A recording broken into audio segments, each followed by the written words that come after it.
اعوذ باللہ من الشیطان الرجیم بسم اللہ الرحمن الرحیم۔ ناظرین السلام علیکم۔ آج ہم ایک قرآن مجید قرآن حمید سے ریلیٹڈ ایک نئی سیریل کا آغاز کرنے جا رہے ہیں جس میں ہم پورے قرآن مجید قرآن حمید کو ہر سپارے میں ہر صورت میں رکوع بائی رکوع کا خلاصہ بیان کریں گے۔ ظاہر ہے پوری دنیا میں ایک جیسے لوگ نہیں موجود، ہر انسان کا کچھ زیادہ کام ہے کچھ کم ہے، کسی کو ٹائم ملتا ہے قرآن کی تفسیر پڑھنے کا ترجمے کا، کسی کو ٹائم نہیں ملتا۔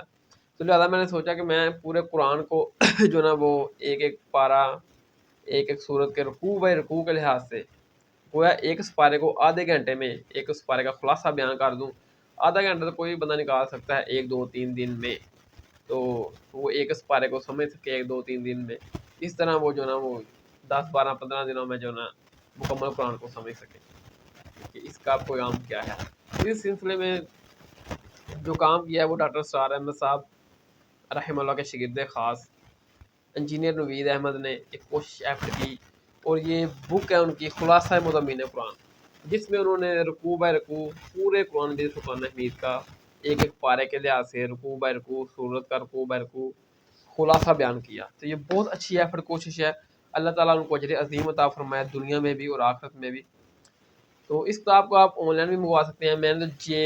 جی مارٹ پلیٹ فارم سے اس کو آرڈر کیا، وہ یہ آ گئی تقریباً 1000 روپے کیا 1100 کی۔ اور اس کتاب کی ضرورت ہر اس شخص کو ہے جو عالم دین ہے، مبلغ ہے، دین کا داعی ہے، دین کا پیغام لوگوں تک پہنچا رہا ہے۔ سمجھ لیں یہ ایک بہت اچھی ایفرٹ ہے انجینئر نوید صاحب کی، بہت اچھا انہوں نے دین میں یہ ورک کیا، کام کیا۔ اللہ تعالیٰ ان کو اس کا اجر عظیم عطا فرمائے، آمین۔ تو سورۃ الفاتحہ، فاتحہ اس کو اس لیے کہا جاتا ہے کہ سورۃ الفاتحہ سے قرآن مجید فرقان حمید کا آغاز ہوتا ہے۔ اس کو قرآن کی چابی بھی کہا جاتا ہے۔ اس کے کئی نام ہیں اس سورت کے، ایک اساس القرآن ہے۔ اس کی وجہ یہ ہے کہ یہ قرآن مجید فرقان حمید کی بنیاد ہے، ٹھیک ہے۔ یہ سورت بیسیکلی ایک دعا ہے، اور اس دعا کے جواب میں پورا قرآن مجید فرقان حمید اس دعا کا جواب ہے۔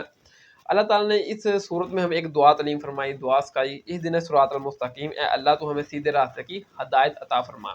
جواب میں اس دعا کے جواب میں اللہ تعالیٰ نے ایک پورا قرآن نازل کر دیا جو تمام انسانیت کے لیے ہدایت ہے، مسلمان اور جو غیر مسلمان ہیں تمام انسانیت کے لیے یہ قرآن ہدایت کی کتاب ہے۔ سورۃ الفاتحہ میں نہ صرف دعا مانگنے کو کہا گیا بلکہ دعا کرنے کا طریقہ بھی سکھایا گیا کہ سب سے پہلے آپ نے اللہ تعالیٰ کی حمد و ثنا بیان کرنی ہے، اس کی بڑائی بیان کرنی ہے، پھر اپنی عاجزی کا اعتراف کرنا ہے، اور اللہ تعالیٰ کی مکمل بندگی کا اقرار کرتے ہوئے پھر اس کے بعد آپ نے اللہ تعالیٰ کے حضور دعا کرنی ہے اور اپنی حاجت پیش کرنی ہے۔ پارہ 1 سورۃ البقرہ رکوع 1 میں قرآن حکیم کو طلبگاروں کے لیے ہدایت قرار دیا گیا، اور ان خوش نصیبوں کے اوصاف بیان کیے گئے، اور اس میں ان بد نصیبوں کا بھی ذکر کیا گیا جو تکبر اور ہٹ درمی کی وجہ سے قرآن حکیم سے ہدایت حاصل نہیں کر سکتے۔ گویا اس رکوع میں اہل حق اور اہل باطل کے کردار کو نمایاں کیا گیا۔ پارہ 1 سورۃ البقرہ رکوع 2 میں اللہ تعالیٰ نے منافقین کا ذکر کیا کہ منافق وہ لوگ ہوتے ہیں جو حق بات تو قبول کر لیتے ہیں، لیکن جب شریعت پر عمل کرنے کا وقت آتا ہے اور شریعت کی خاطر مال و جان کی قربانی دینے کے لیے ان کو دعوت دی جاتی ہے تو وہ پیٹ پھیر لیتے ہیں، گویا اہل ایمان سے علیحدگی اختیار کر لیتے ہیں۔ اللہ نے اس منافقانہ کردار کو اس رکوع میں بے نقاب کیا اور مختلف مثالوں کے ذریعے اس منافقانہ کردار کی بھرپور وضاحت فرمائی۔ پارہ 1 سورۃ البقرہ رکوع 3 میں قرآن حکیم کی عظمت کو بیان کیا گیا اور نوع انسانی کے لیے اس کی دعوت کو بیان کیا گیا۔ تمام انسانیت کو ہر گوشے میں اللہ تعالیٰ کی مکمل اطاعت کرنے کی دعوت دی گئی۔ قرآن حکیم کو اللہ تعالیٰ کا بے نظیر کلام قرار دیا گیا، اور جن لوگوں نے اس قرآن کا انکار کیا ان کو یہ چیلنج دیا گیا کہ اس قرآن جیسی کوئی ایک صورت ہی لے آؤ اگر تم حق پر ہو۔ اللہ تعالیٰ نے اس رکوع میں ان فاسق لوگوں کا ذکر کیا کہ جنہیں قرآن سے ہدایت کے بدلے الٹا گمراہی ملتی ہے۔ یہ کون لوگ ہیں جو قرآن سے ہدایت کے بدلے گمراہی خرید لیتے ہیں؟ یہ وہ لوگ ہیں جنہوں نے اللہ تعالیٰ سے عہد تو لیا، وعدہ تو کیا، لیکن اس وعدے کو پورا نہیں کیا۔ اللہ تعالیٰ نے جس چیز کے ساتھ ان کو تعلق قائم کرنے کا، تعلق جوڑنے کا حکم دیا، انہوں نے اس چیز سے تعلق کو توڑ دیا، اور زمین میں وہ اللہ تعالیٰ کی نافرمانیاں کرتے اور فساد پھیلاتے۔ پارہ 1 سورۃ البقرہ رکوع 4 میں اللہ تعالیٰ ذات نے قرآن حکیم کا فلسفہ بیان کیا کہ کائنات، خالق، انسان، اس کے متعلق جو سوالات ہیں ان کے جوابات دیے کہ کائنات کو، انسانوں کو اللہ تعالیٰ کی ذات نے پیدا کیا، پھر زمین کے اوپر انسانوں کو خلافت کے منصب کے اوپر فائز کیا، پھر تذکیرہ کائنات کے لیے انسان کو یعنی حضرت آدم علیہ السلام کو علم کی دولت سے مالا مال فرمایا، پھر اس علم کی وجہ سے فرشتوں کو اور ابلیس نامی جن کو حکم دیا کہ آدم علیہ السلام کو سجدہ کرو۔ ابلیس نے سجدہ کرنے سے انکار کر دیا، تکبر کیا، غرور کیا، اللہ تعالیٰ کے حکم کی نافرمانی کی۔ اللہ تعالیٰ کی ذات نے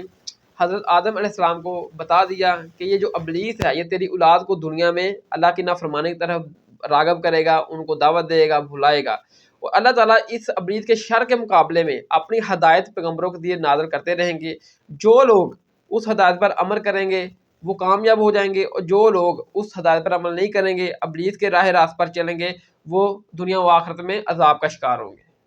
پارہ 1 سورۃ البقرہ رکوع 5 میں اللہ تعالیٰ کی ذات نے سابقہ امت مسلمہ یعنی بنی اسرائیل سے خطاب کا آغاز کیا، اور اس رکوع میں ان کو جو اللہ تعالیٰ کی ذات نے ہدایت دی، مختلف پیغمبروں کے ذریعے آسمانی کتابیں ان کے اوپر نازل کی، اس کا مکمل خلاصہ بیان کیا، اور ان بنی اسرائیل کو نصیحت کی کہ قرآن مجید فرقان حمید پر ایمان لے کر آؤ، با جماعت نماز کا اہتمام کرو، اور قول و فعل کے تضاد سے بچو، یعنی کہ ایسا نہ ہو کہ تم لوگوں کو تو نیکی کی دعوت دو اور خود نیکی نہ کرو اور نہ شریعت پر عمل کرو، اور لوگوں کو کہو کہ شریعت پر عمل کرو۔ پارہ 1 سورۃ البقرہ رکوع 6 میں اللہ تعالیٰ کی ذات نے بنی اسرائیل پر جو انعامات کیے ان کا ذکر کیا، اور جواب میں بنی اسرائیل نے اللہ تعالیٰ کی ناشکری اور نافرمانی کی، اس کا بیان ہے۔ اللہ تعالیٰ کی ذات نے فرعون کے ظلم سے بنی اسرائیل کو بچایا، اور سرائے سینا میں ان کے اوپر بادلوں کا سایہ کیا، اور بنی اسرائیل کے لیے آسمانوں سے جو بہت عمدہ غذا تھی من و سلویٰ، اس کا نزول اللہ تعالیٰ کی ذات نے کیا۔ بنی اسرائیل نے جواب میں اللہ تعالیٰ کی ناشکری کی اور ایک مورتی کو معبود بنا لیا اور اس کی عبادت پوجا کرنی شروع کر دی۔ پھر حضرت موسیٰ علیہ السلام سے انہوں نے مطالبہ کیا کہ جب تک ہم اللہ کو نہیں دیکھیں گے اللہ کے اوپر ایمان نہیں لے کر آئیں گے۔ پھر سزا کے طور پر اللہ تعالیٰ ذات نے دنیا میں اور آخرت میں ان کو مختلف سزاؤں سے دوچار کر دیا۔ پارہ 1 سورۃ البقرہ رکوع 7 میں بنی اسرائیل پر اللہ تعالیٰ کے اس احسان کا ذکر ہے کہ جب بنی اسرائیل کے 12 قبیلے تھے، جب وہ فرعون سے ان کو نجات ملی تو اللہ تعالیٰ کی ذات نے ایک چٹان سے پانی کے 12 چشمے جاری کر دیے، ٹھیک ہے۔ انہوں نے خدا کا شکر ادا کرنے کی بجائے حضرت موسیٰ علیہ السلام سے یہ اعتراض کر دیا کہ ہم جو آسمان سے غذا نازل ہوتی ہے من و سلویٰ، اس کو کھا کھا کر ہم اک چکے ہیں، تھک چکے ہیں، لہٰذا ہمیں وہ غذائیں پسند ہیں جو زمین سے اگتی ہیں۔ تو اللہ تعالیٰ کی ذات نے پھر آسمان سے جو ان کے لیے غذا اترتی تھی من و سلویٰ، اس کا نزول ختم کر دیا، اور ان کو کہا کہ زمین میں جاؤ، کھیتی باڑی کرو اور اپنی من پسند کی غذائیں کھاؤ۔ اب ظاہر ہے کہ وہ محنت مشقت کے عادی نہیں تھے، وہ تو اللہ تعالیٰ کی لاڈلی قوم تھی، لاڈلی امت تھی، آسمان سے ان کے لیے کھانا آتا تھا، وہ ویلے رہ کر کھانا، یعنی کہ ان کا بنا ہوا تھا معاملہ، ویلے کہتے ہیں ویلے رہ کے کھانا، سوکھا تو کمائے کھانا اوکھا، وہ حالات تھا اس امت کا، یعنی کہ ویلے رہ کے کھانا کی جیسا۔ اب جب ان کو کھیتی باڑی کرنی پڑی، مشقت کرنی پڑی، وہ ان سے ہو نہ سکی، ٹھیک ہے، ظاہر ہے کھیتی باڑی کریں گے، غذا اگے تبھی کھائیں گے، وہ ان سے کام نہ ہو سکا۔ پھر اللہ تعالیٰ کی ذات نے ان کے اوپر محتاجی، غذا کی قلت اور اس قسم کی ذلت سے ان کو دوچار کیا، جبکہ پہلے آسمان سے کھانا نازل ہوتا تھا، پھر جب ان کو خود کما کر کھانا پڑا، ان سے کام نہ ہو پایا، غذائیں پوری نہ ہو سکی، اور اس طرح وہ دنیا میں ذلیل و خوار ہوتے رہے اللہ تعالیٰ کے عذاب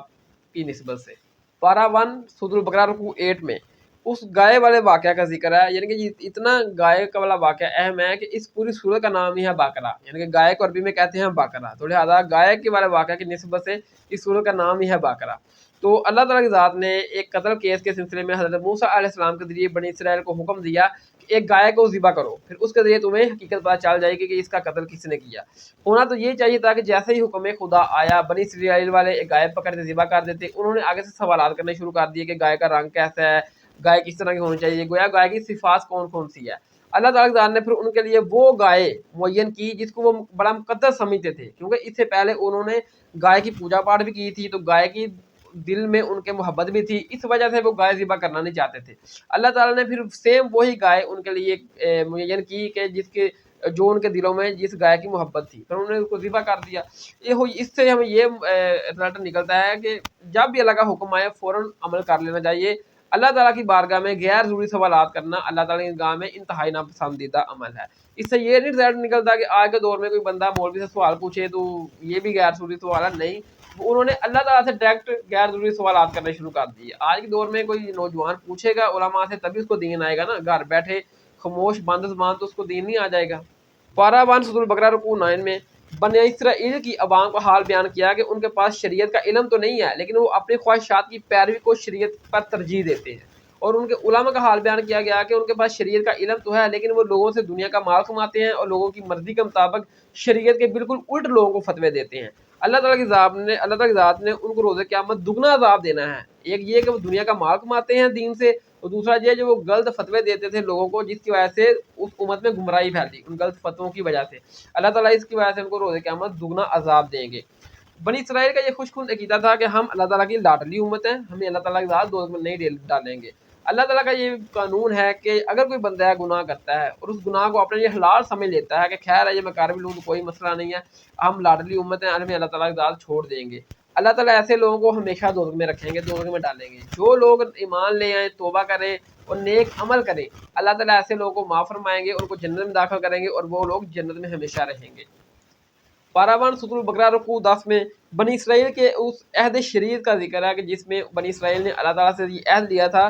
کہ ہم شریعت پر عمل کریں گے، لیکن انہوں نے شریعت پر عمل نہیں کیا، گویا اللہ تعالیٰ سے جو عہد لیا تھا وہ عہد توڑ دیا۔ شریعت کی کچھ باتوں پر وہ عمل کرتے اور کچھ باتوں کو وہ چھوڑ دیتے۔ یہ ان کا جو عمل تھا یہ ان کی اپنی خواہشات کی پیروی والا تھا، نہ کہ اللہ تعالیٰ کی اطاعت و پیروی والا۔ اللہ تعالیٰ نے بطور سزا ان کو دنیا میں رسوا کیا اور آخرت میں ان کو سخت عذاب کی وعیدیں سنائیں۔ میرے بھائیو، آج ہمارے مسلمانوں کی ذلت و خواری کا حال یہی ہے کہ ہم شریعت کی کچھ باتوں پر عمل کرتے ہیں اور شریعت کی کچھ باتوں کو چھوڑ دیتے ہیں۔ رمضان المبارک میں ہم نمازوں کا اہتمام کرتے ہیں، روزوں کا اہتمام کرتے ہیں، اس کے بعد ہم دین سے بالکل دور ہو جاتے ہیں۔ ہم دہاڑی میں ایک نماز پڑھ لیتے ہیں اور ایک کو چھوڑ دیتے ہیں، گویا شریعت کی کچھ باتوں پر عمل کرتے ہیں، کچھ کو چھوڑ دیتے ہیں۔ تو یہ ہماری ذلت و رسوائی کی وجہ ہے۔ اللہ تعالیٰ ہمیں پورا کا پورا اسلام پر عمل کرنے کی توفیق عطا فرمائے، آمین۔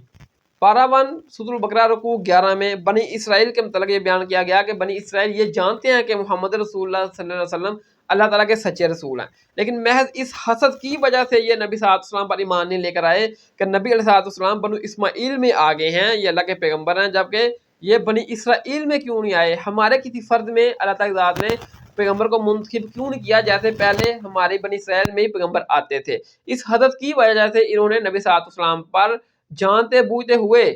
آپ کی اعلان نبوت کا انکار کر دیا، گویا آپ کو پیغمبر ماننے سے انکار کر دیا۔ ان کی ساری بدعمالیوں کی وجہ یہ تھی کہ یہ دنیا کی زندگی سے بڑی محبت کرتے تھے اور یہ مرنا نہیں چاہتے تھے، اور ان میں سے ہر شخص 1000 سال تک زندہ رہنے کی تمنا آرزو رکھتا تھا۔ اللہ تعالیٰ ذات نے بیان کیا اگر یہ تمہاری لمبی زندگی کی آرزو تمہیں آخرت کے عذاب سے نہیں بچا سکے گی، یعنی کہ ایک بندہ 1000 سال جی لے، 2 5 7 سال بھی ایک دن مر کے اس نے اللہ تعالیٰ کے حضور جانا ہے اور پھر اپنے جو اس نے دنیا میں کام کیے اس کی سزا بھگتے گا، جب اللہ تعالیٰ کے حضور جزا پائے گا۔ پاراوان سورۃ البقرہ رکوع 12 میں بنی اسرائیل کے ایک بہتان کا ذکر ہے کہ جب انہوں نے حضرت جبرائیل علیہ السلام پر الزام لگایا کہ حضرت جبرائیل علیہ السلام نے ہمارے بنی اسرائیل کے کسی فرد پر وحی نازل کرنے کی بجائے بنو اسماعیل میں حضرت محمد صلی اللہ علیہ وسلم پر وحی نازل کر دی، تو جواب میں اللہ تعالیٰ کی ذات نے یہ فرمایا کہ جبریل علیہ السلام نے اللہ تعالیٰ کے حکم سے ہی بنو اسماعیل میں حضرت محمد صلی اللہ علیہ وسلم کے دل کے اوپر وحی نازل کی۔ پھر اللہ تعالیٰ ذات نے فرمایا کہ جو کوئی بھی اللہ کے فرشتوں، اللہ کے پیغمبروں کا دشمن ہے تو یاد رکھو اللہ بھی ایسے بدبختوں کا دشمن ہے۔ پاراوان سورۃ البقرہ رکوع 13 میں یہود کے اس اعتراض کا جواب دیا گیا کہ جو یہود کہتے کہ اللہ تعالیٰ ذات نے تورات کو کیوں منسوخ کیا؟ اللہ تعالیٰ ذات نے جواب دیا کہ اللہ تعالیٰ ذات بادشاہ ہے، اللہ تعالیٰ ذات کو پورا اختیار ہے کہ جب چاہے اپنے فرامین کو بدل دے۔ اللہ تعالیٰ ذات بندوں کی خیر خواہی کے لیے، ان کی سہولت کے لیے تدریجاً اپنے احکامات کو نازل فرماتے رہتے ہیں۔ اللہ تعالیٰ ذات جب چاہے اپنے حکم کو منسوخ کر دے، پھر اس کے بعد اس جو حکم جیسا ہے یا اس سے بہتر حکم نازل فرما دے۔ پاراوان سورۃ البقرہ رکوع 14 میں آگاہ کیا گیا کہ یہود و نصارہ مسلمانوں سے اس وقت تک راضی نہیں ہوں گے جب تک مسلمان یہود و نصارہ کے طریقوں کی پیروی نہیں کرتے۔ مسلمانوں کی بھلائی اور کامیابی کا راستہ یہ ہے کہ وہ قرآن حکیم کی ہدایت کی پیروی کریں، نہ کہ یہود و نصارہ کے طریقوں کی پیروی کریں۔ سچے مومن وہی ہیں جو پیروی کی نیت سے قرآن مجید کی تلاوت اس طرح کرتے ہیں جیسا کہ قرآن مجید کی تلاوت کرنے کا حق ہے، یعنی کہ وہ اس لیے قرآن مجید کا علم حاصل کرتے ہیں کہ اس پر عمل کریں، نہ کہ لوگوں سے مناظرے کرنے کے لیے اور اپنی لوگوں کے اوپر داغ جمانے کے لیے کہ جو بندہ اس لیے علم حاصل کرے کہ میں بڑا بڑا عالم ہے، میں بڑا بڑا، میرے تو بڑا کوئی مفتی کو نہیں، اس طرح جو متکبرانہ انداز حاصل کرنے کے لیے قرآن کا علم حاصل کرتے ہیں وہ لوگ بھی کامیاب نہیں ہیں۔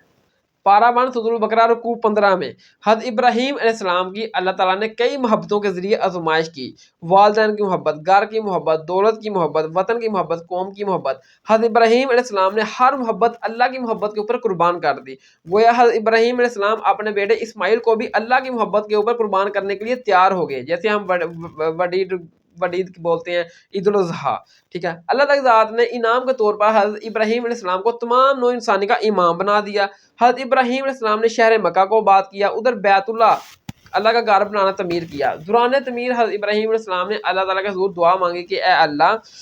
ہمیں اپنی عبادت کے طریقے سکھا، اور ہماری یہ دینی خدمات اپنی بارگاہ میں قبول و مردود فرما۔ ہماری نسل میں ایک پیغمبر بھیج یا اللہ جو تیرا پیغام لوگوں تک پہنچائے، لوگوں کا تزکیہ کرے۔ اللہ تعالیٰ کی ذات نے حضرت ابراہیم علیہ السلام کی یہ دعا قبول فرمائی اور نسل ابراہیمی میں آخری پیغمبر حضرت محمد صلی اللہ علیہ وسلم کو بھیج دیا۔ نبی علیہ السلام نے آ کر لوگوں کو اس قرآن کے ذریعے حکمت سکھائی اور اس قرآن کے ذریعے لوگوں کو جمع کیا، اس قرآن کے ذریعے لوگوں کے نفس کا تزکیہ کیا، لوگوں کے دلوں میں اللہ کی محبت کو ڈالا، آخرت کی فکر ڈالی، شہادت کی تڑپ پیدا کی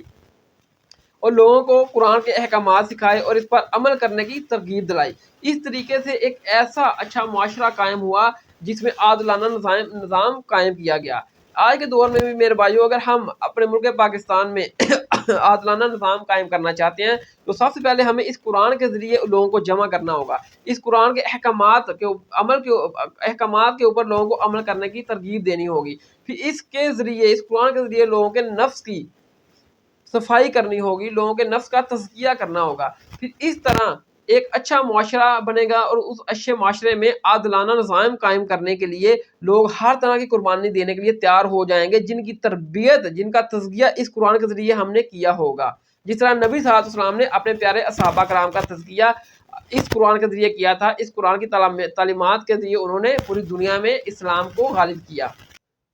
پارہ 1 سورۃ البقرہ رکوع 16 میں ملت ابراہیمی کی وضاحت کی گئی۔ ملت ابراہیمی یہ ہے کہ جیسی اللہ تعالیٰ کا حکم آئے فوراً اس کی اوپر پیروی کریں، اس کی اطاعت کریں اللہ تعالیٰ کے حکم کی۔ یہی رویہ ہر انسان کو اختیار کرنی چاہیے، ہر سچے مسلمان مومن کو یہی روش اختیار کرنی چاہیے۔ اس رکوع میں یہ بھی بیان کیا گیا کہ اہمیت نیک لوگوں کی راہ کی پیروی کرنے کی ہے، نہ کہ ان کے ساتھ نسلی تعلق جوڑنے کی وجہ سے، یعنی کہ اہل البیت، صحابہ کرام، تبع تابعین، یہ جو نیک لوگ ہیں، جو جس طریقے سے انہوں نے زندگیاں گزاری ہیں قرآن شریعت کے اوپر عمل کرتے ہوئے، ہم بھی ایسے ہی شریعت کے اوپر عمل کرتے ہوئے زندگی گزاریں گے، تبھی ہم روز قیامت کامیاب ہوں گے۔ نہ یہ کہ ہم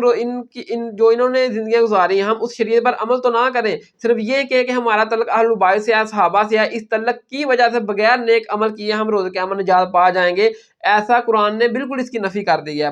گویا اس رکوع میں 2 بار یہ آیت ریپیٹ ہوئی ہے۔ وہ ایک گروہ تھا جو گزر چکا، انہوں نے جو اعمال کیے وہ ان کے لیے ہیں، اور جو تم اعمال کرو گے وہ تمہارے لیے ہیں۔ تم سے ہرگز نہیں پوچھا جائے گا کہ وہ اپنی زندگی میں کیا کر گئے ہیں، یعنی کہ جو صحابہ کرام، تبع تابعین، اہل البیت جو انہوں نے نیک اعمال کیے ہیں وہ ان کو ہی فائدہ دیں گے، ان کے نیک اعمال ہمیں فائدہ نہیں دیں گے۔ ہم اگر جو بھی نیک اعمال کریں گے وہ ہمارے لیے ہیں، ایسا نہیں ہو کہ ہم یہ سمجھ لیں کہ ہم اگرچہ نیک اعمال نہ کریں، گویا ہمارا تعلق اہل البیت سے ہے، صحابہ کرام سے ہے، تبع تابعین سے ہے، انہوں نے جو نیک عمل کیے ہیں ان کی وجہ سے ہماری بھی روز قیامت بخشش ہو جائے گی۔ اس عقیدے کی قرآن نے نفی کی ہے جو ہمارے امت مسلمہ میں پھیل چکا ہے، جو کسی پیر کی بیعت کر رہے، جو کسی سید زادے کا مرید ہو جائے اور کہے کہ بس ٹھیک ہے انہوں نے جو نیک عمل کیے ہیں یہی ہمیں بخشوا لیں گے، ہمیں خود نیک عمل کرنے کی ضرورت نہیں ہے۔ قرآن نے اس کی مکمل طور پر نفی کر لیا، کسی کے ساتھ تعلق جوڑنے سے روز قیامت معافی نہیں ہونی، بذات خود کا تم خود اس شریعت پر عمل کرو گے جس شریعت پر نیک اور لوگوں نے عمل کیا۔